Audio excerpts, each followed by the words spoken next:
Now, the third context is the one that I really want to delve into a little bit more, because this is one that's a little bit trickier. And because it's tricky, I'm going to turn the frame this way, like a diamond shape.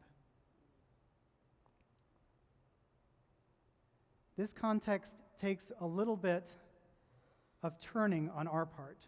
It's a little bit more complex.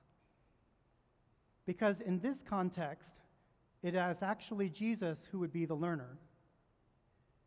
That's problematic, right? Because then it shows that Jesus may not be all-knowing all the time. That Jesus might be actually presented as not only God, but also human. And so we are in dangerous theological ground here. But bear with me.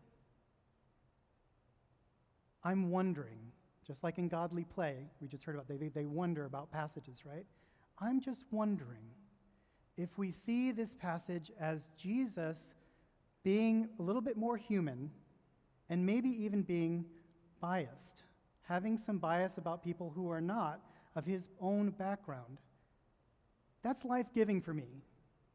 Because if Jesus can be biased, if Jesus can have some bias in his heart or not even want to deal with people who are different, that means that all of us can look at ourselves and see our own bias, because Jesus has taught us, right, in a sense that you can have bias and you can learn from it if you are open in the moment.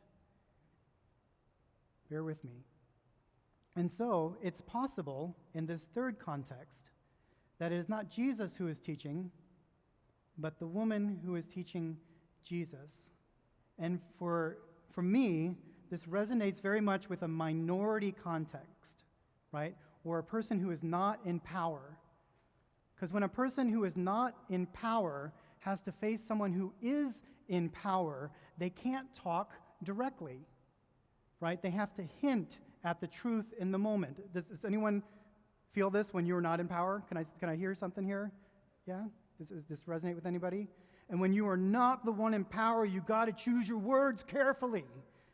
And so she doesn't just come up to Jesus right out and say, "You are being biased." She turns Jesus' words on him. And when he basically calls her a dog.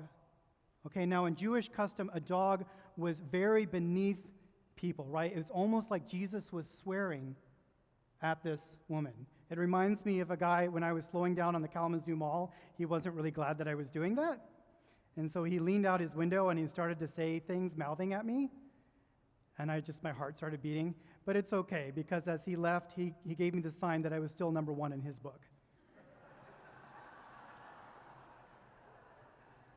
And so Jesus is saying strong words here, right? Jesus is saying strong words here, and she takes those words. Now, in Greco-Roman culture, dogs were not seen in the same way. Greco-Roman culture, dogs were actually seen in an opposite way almost. They were allowed into the family's homes. We know this through historical records. They could even eat at the table. And so she turns the perspective right back on Jesus. And from a minority perspective, says, "But even the dogs eat the scraps at the master's table." And it was just what Jesus needed to hear, maybe, in that moment, to begin to break his bias. And with the breaking of bias, Jesus demonstrates for us that all of us can break our own biases and change in that moment, perhaps. Just another way to look at this passage. Can we give them a round of applause?